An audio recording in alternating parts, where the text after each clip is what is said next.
No, at the end of the season press conference, Brendan Bean came out and said he's played well enough that he's earned the right to test free agency, which is code for we don't think we're going to get him back. I mean, he said the same thing about Shaq Lawson and Jordan Phillips the year Okay. before.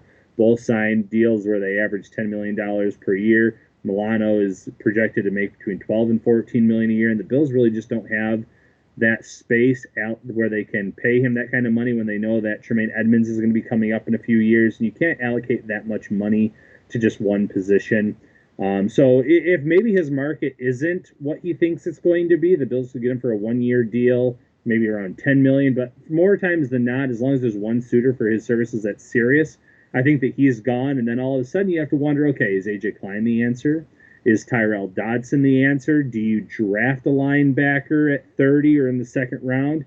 Do you experiment with the big nickel or the Buffalo nickel? Last year they were supposedly in on Kyle Duggar, and they never got the chance to draft him. He was off the board by the time that guy came on the clock in round two. Um, but Duggar maybe didn't have the greatest year, but Jeremy Chin, someone else that Oh played yeah. that role, had an outstanding year in Carolina. So maybe they see it and they can say, okay, we were high on Duggar last year. There's some players in this year's draft class that we think we can utilize in that role. If we can get them round one, probably round two might be the most ideal situation. Bring him in. They can even take that spot, that role, and really help in terms of covering the tight ends and having that athleticism on the field.